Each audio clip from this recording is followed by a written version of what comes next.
जो पाकिस्तान से बाहर रहते हैं उनके लिए जो अगर उनकी जायदाद पर कब्ज़ा हो जाता है तो उनके लिए एफ़आईआर कराने का क्या तरीक़ाकार है। पाकिस्तान में कोई अगर क्रिमिनल एक्टिविटी उनकी प्रॉपर्टी या किसी चीज़ के ऊपर की जा रही है तो एफ़आईआर लॉन्च करवा सकते हैं। जो अक्यूज़ है वो बाहर बैठा हुआ है या पाकिस्तान में बैठा हुआ है तो उसने जुर्म किया है, जिधर भी जुर्म किया है उस जुर्म की जुरिस्डिक्शन डिफाइंड होगी, तो फिर जो कंप्लेनेंट है जिसने वो देखा है वो केस फाइल कर सकता है। सेक्शन 154 जो कि एफ़आईआर पे बात करता है उसमें बता दिए कि एनीवन मसले का सामना करते हैं और वो उसके लिए एफ़आईआर दर्ज करवाते हैं।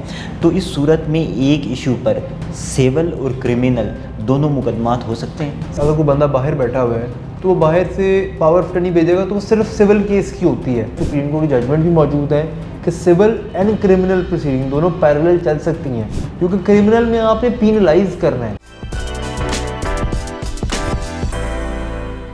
अस्सलाम वालेकुम नाजरीन, मैं हूं आपका मेज़बान शमसुल हक। आज के इस प्रोग्राम में हम बात करेंगे कि वो पाकिस्तानी जो पाकिस्तान से बाहर रहते हैं लेकिन उनकी जायदादें पाकिस्तान में हैं और अगर उनकी जायदाद पर कब्ज़ा हो जाए तो ओवरसीज़ पाकिस्तानियों के लिए एफ़आईआर दर्ज करने का क्या तरीक़ाकार है, और इससे मुतल्लिक हाई कोर्ट की एक जजमेंट भी है।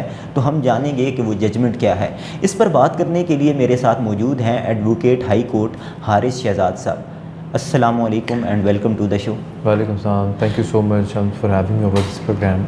अच्छा हारिस शहजाद साहब, ओवरसीज़ पाकिस्तानियों के लिए जो पाकिस्तान से बाहर रहते हैं उनके लिए जो अगर उनकी जायदाद पर कब्ज़ा हो जाता है तो उनके लिए एफ़आईआर कराने का क्या तरीक़ाकार है, और हाई कोर्ट की इस पर एक जजमेंट भी है इस एफ़आईआर से मुतल्लिक, तो वो जजमेंट क्या है, इसका पस मंज़र बताइए।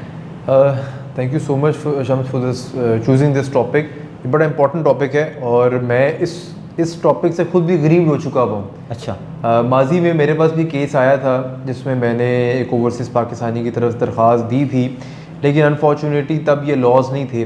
लेकिन हिज लॉर्डशिप जस्टिस अमजद रफ़ीक साहब ने एक बड़ी खूबसूरत जजमेंट ऑथर की है जिसमें उन्होंने बता दिया है कि जो पाकिस्तान से बाहर बैठे हुए पाकिस्तानी मुकीम जो लोग हैं, ओवरसीज़ हैं, वो पाकिस्तान में कोई अगर क्रिमिनल एक्टिविटी उनकी प्रॉपर्टी या किसी चीज़ के ऊपर की जा रही है तो एफ़आईआर लॉन्च करवा सकते। बेसिकली जजमेंट है मिर्ज़ा मज़हर बेग वर्सेस जो है वो मिर्ज़ा याह्या बेग और 2-3 अदर्स है।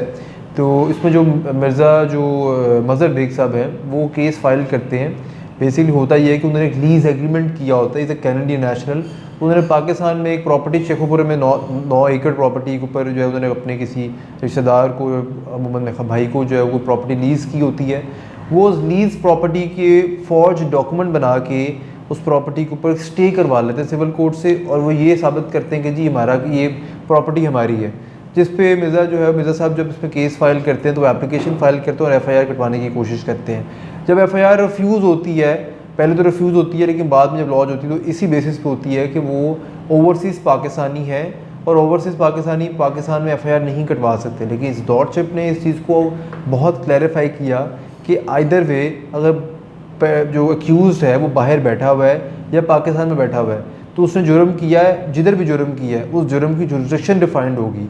अब जब जुरिस्डिक्शन डिफाइंड हो जाती है तो फिर जो कंप्लेनेंट है जिसने वो देखा है वो केस फाइल कर सकता है। इस जजमेंट में बेसिकली सेक्शन 154 जो कि एफ़आईआर पे बात करता है उसमें बता दिए कि एनीवन, जब एनीवन कह दिया है तो फिर उन्होंने इसकी इलाबोरेशन में ये डाल दिया कि आप अपना मुख्तार ख़ास पावर ऑफ अटर्नी दे के किसी भी बंदे को जो है अपना पॉइंट करके, अपना नुमाइंदा पॉइंट करके जिसने वो इंसिडेंट देखा है वो एफ़आईआर लॉन्च करवा सकते हैं, क्रिमिनल प्रोसीडिंग्स में जा सकते हैं। ठीक हो गया। अच्छा, ओवरसीज़ जो पाकिस्तानी हैं वो पाकिस्तान का एक बड़ा असासा है। अगर हम देखें वो पाकिस्तान से बाहर जाते हैं, कमाई करते हैं और वो पैसे जो हैं वो पाकिस्तान में भेजते हैं। अगर हम ओवरऑल देखें तो इस सूरत हाल में ये हर मुश्किल लम्हे में, क्योंकि पाकिस्तान को हर लिहाज से, हर हवाले से, हर तरह से मौशी मसाइल का सामना रहता है, तो इस सूरत में ये एक रेस्क्यू होता है पाकिस्तानी मईशत के लिए। तो अब इस जजमेंट के बाद ओवरसीज़ पाकिस्तानियों के लिए क्या क्या फ़वाइद हैं? सर बेसिकली ये ना एक बड़ी पुरानी कह लें कि रजीम चलती हुई आ रही थी कि जिसमें कोई बेचारा ओवरसीज़ होता था, वो सारी ज़िंदगी मेहनत करने के बाद अपने को एक असासा बना लेता था पाकिस्तान में। ठीक है। या ऐसा होता था कि कई फैमिलीज़ जिनकी प्रॉपर्टियाँ पाकिस्तान में मौजूद होती थी वो बाहर चले जाते थे रहने के लिए और जाके सारी ज़िंदगी बाहर रह रहे हैं, वो डॉक्टर्स हैं, कुछ भी कर रहे हैं, वहाँ सर्विस दे रहे हैं। तो जब वो बैक एंड देखते थे तो उनकी प्रॉपर्टियों पे कब्जे हो जाते थे। ठीक है। मेरे पास भी कई दफ़े ऐसे केसेस आते हैं जिसमें जो ओवरसीज़ हैं वो बाहर बैठे होते हैं, लेकिन उनके असासे यहीं पे होते हैं। अब उनके असासों पे उनके मुलाजम, उनके ही जानने वालों ने कब्ज़ा किया होता है। अब वो कई दफ़ा ऐसी प्रॉपर्टीज़ को, जो डिस्प्यूटेड प्रॉपर्टीज़, उनको छोड़ देते हैं कि यार हम क्या करें, कुछ होना नहीं है।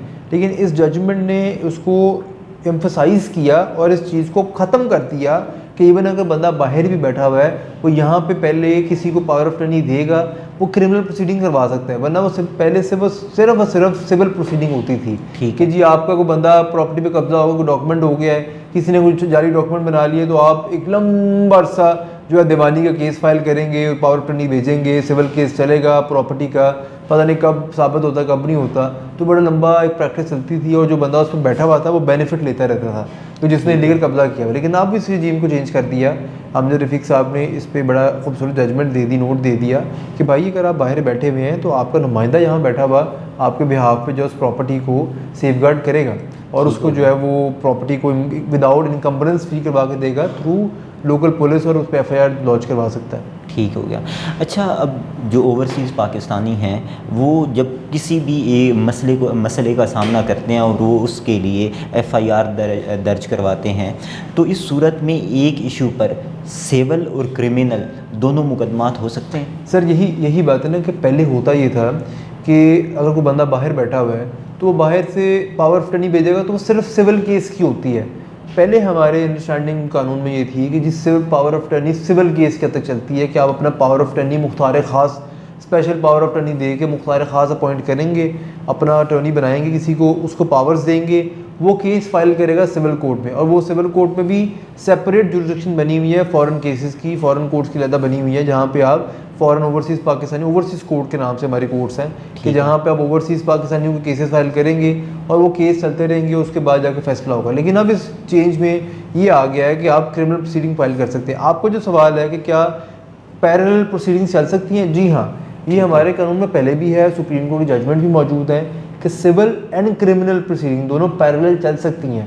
क्योंकि क्रिमिनल में आपने पीनलाइज करना है, जब क्रिमिनल प्रोसीडिंग की बात आती है तो आपने पीनलाइज करना, आपने सज़ा की बात करनी है, आपने रिकवरी की बात नहीं करनी है। लेकिन सिविल में आके आप रिकवरी की बात करें, आप फॉर एग्जांपल किसी बंदे ने कुछ डॉक्यूमेंट फॉर्ज किया है तो आप उस फॉर्जरी के खिलाफ 420 जो है वो आप जब आ रहे हैं तो आप 420 या कार्ड 71 में आ रहे हैं तो आप उस फॉर्जरी डॉक्यूमेंट के ऊपर आ रहे हैं कि जिसने 2 नंबर डॉक्यूमेंट बनाया है, उस 2 नंबर डॉक्यूमेंट साबित होने की सज़ा तो उसको मिल जानी है।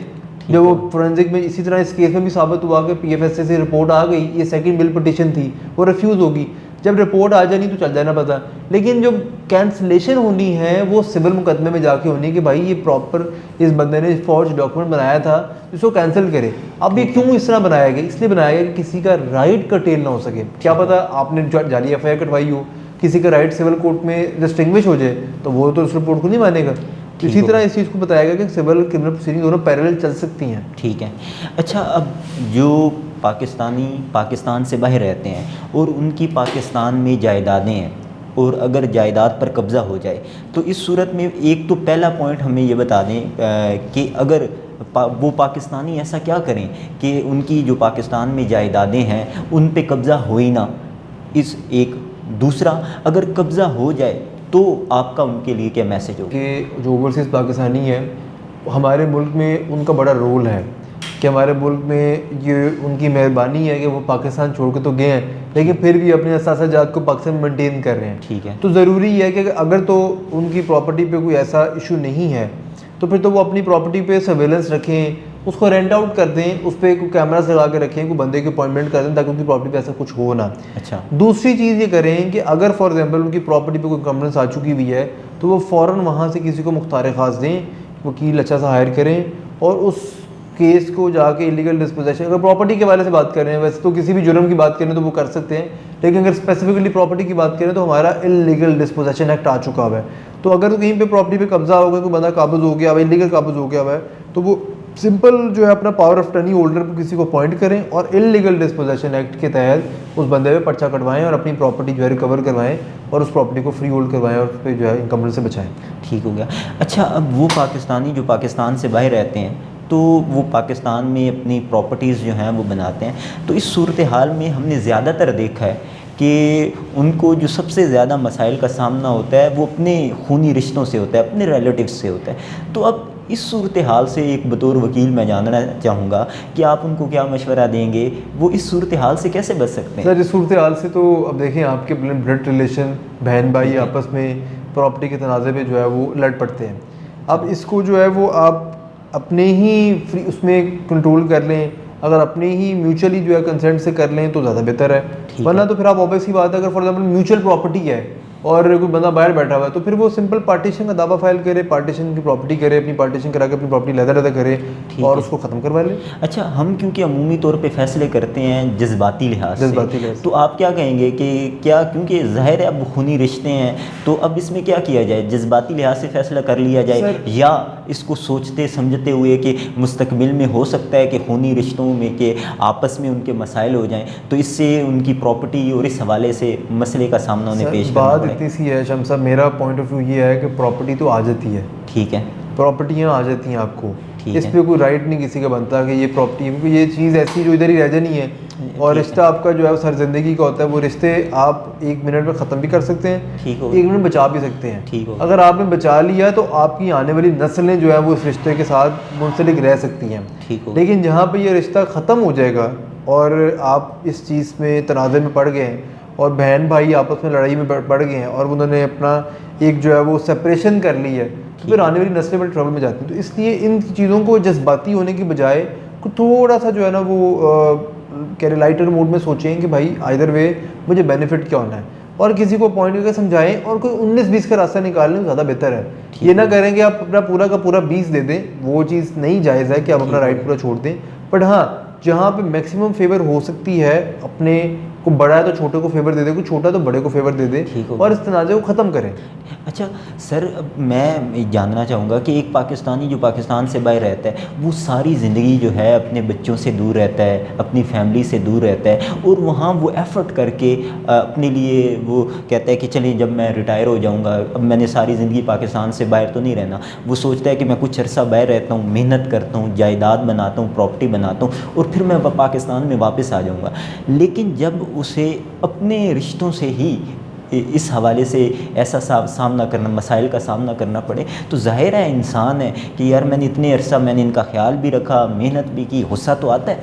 सर, मैंने प्रीवियस वीक इंटरव्यू में जब हम थोड़ा सा प्रॉपर्टी मैटर को डिस्कस कर रहे थे तो मैंने बात की थी कि कई दफ़ा ऐसा होता है कि एक बाप है वो अपनी कोई प्रॉपर्टी जो है ना किसी एक बच्चे को ज़्यादा देता है। ठीक है। जब वो ज़्यादा देता है ना, अच्छा ऐसा होता है कई दफ़ा होता है कि बाप मरने के बाद चलता पता कि जी एक बेटे को फ़लाँ चीज़ ज़्यादा दे गया, एक प्रॉपर्टी गिफ्ट कर गया फ़लाँ चीज़, तो बाकी भाई सर उठ के आए थे कि नहीं जी कैसे कर दी, फ़लाँ कर दी है। तो अच्छा, उसमें ना फिर ये एक एलिमेंट आता है कि जी मैं अपने प्यो की खिदमत ज़्यादा की थी, इन्हें तो की नहीं की, इन्हों को मिल गया। तो वो एलिमेंट कई दफ़ा होता है कि वो बाप किसी और नज़र से देख रहा होता है। तो मैंने जी इसको मैंने एनालिसिस ये किया कि जो आपका फादर होता है, आपके वालिद साहब होते हैं, वो कभी भी इस एस्पेक्ट पे नहीं देखते हैं कि मैंने किसी से ज़्यादा प्यार किया या किसी ने मेरे लिए से ज़्यादा प्यार किया है, तो मैं उसी, या किसी ने मेरी एंड टाइम पे ज़्यादा खिदमत किया तो मैं एक प्रॉपर्टी दे दूँ। कभी ऐसा नहीं होता। बाप हमेशा अपनी जो प्रॉपर्टी की कुछ चीज़ें गिफ्ट किसी को करता है ना, वो सिर्फ इस बेसिस पे करता है कि यार ये बच्चा जो है ना ये लेस फॉर्चुनेट है, कि ये कम जो है वो इसकी जो एबिलिटीज़ है वो कम एज़ कम्पेयर टू अदर, कि 2 बेटे हैं और एक बेटा बड़ा एक छोटा है। बड़ा बेटा अमूमन तौर पर होता है कि छोटे बेटे को कोई एक आधी चीज़ ज़्यादा मिल जाती है। वो क्यों मिलती है? वो आउट ऑफ लव नहीं मिलती है, वो आउट ऑफ रिस्पेक्ट में मिलती है कि यार बड़ा बेटा जो है वो अपना चीज़ इस्टेब्लिश कर चुका हुआ है, इसने अपना सोर्स बना लिया हुआ है, तो लिहाजा मैं इसको कोई चीज़ दूँ, मैं छोटे को देता हूँ जो भी स्ट्रगल कर रहा है। शायद बाप के नज़रिए में ये भी चीज़ होती है, शायद कभी बाप के नज़रिए में ये भी चीज़ आती है कि बड़ा बेटा स्ट्रगल कर रहा है, उसने ज़िंदगी में बहुत स्ट्रगल्स किए हैं, अपने आप खुद बनाया है, तो वो एक प्रॉपर्टी जाते हुए उसको देता है कि यार मैंने फॉर एग्जाम्पल अपनी ज़िंदगी में कंपैरिजन है ना कि प्रॉपर्टी की वैल्यू बनती 50 लाख रुपए है, तो वो 50 लाख की प्रॉपर्टी का एसेट पड़ा हुआ है। बड़े बेटे ने सारी ज़िंदगी मांगा ही कुछ नहीं है, छोटे बेटे की स्कूल फीस से लेके कॉलेज फीस तक सब लग रहा है और वो अभी भी एक्सपेंस मांग रहा है, बिजनेस में मांग रहा है। अब एट द एंड जाते हुए बाप कहता है कि मैंने यार सारी ज़िंदगी जो पैसे कंपैरिजन में इक्वालिटी में देखे हैं, तो मैंने तो सारे पैसे छोटे बेटे पे लगा दिए हैं, उसके स्कूल, उसका बिजनेस फिक्स करवा के दिया, सब कुछ करवा के दिया है, तो अब जो प्रॉपर्टी बची है वो मैं अपने बड़े बेटे को देता हूँ, उसको कुछ ना कुछ तो दूँ मैं। तो कई दफ़ा इस तरह की भी इक्वेशंस होती हैं, लेकिन लोग समझते हैं कि नहीं जी ये तो बाप ने ज़्यादती की है, तो मेरे ख्याल में आपको अपने पेरेंट्स को, अपने बड़ों को, अपने वालिद साहब की जो डिसीजंस है ना, उसको गलत नहीं करना चाहिए। हाँ, अगर आपको लगता है कि ये डॉक्यूमेंट जो बना है, गिफ्ट डीड बनी है या मुख्तार खास बना है, ये गलत बना हुआ है, ये वालिद साहब ने नहीं बनाया हुआ और अपनी ज़िंदगी में उस चीज़ को बारे में बता के गए हुए हैं, ये फ़लाँ प्रॉपर्टी में फ़लाँ को दे रहा हूँ, और अगर फिर वो चीज़ बन जाए तो वो फॉर्ज है, फिर आप उस फॉर्ज के खिलाफ कैंसिलेशन डॉक्यूमेंट फाइल करते हैं और कोर्ट में आते हैं। ठीक हो गया। हारिस शहजाद साहब, प्रोग्राम में शिरकत के लिए आपका बहुत शुक्रिया। इस प्रोग्राम के हवाले से अपना फीडबैक कमेंट बॉक्स में लिखिए। अगले प्रोग्राम तक दीजिए इजाज़त। अल्लाह हाफिज़।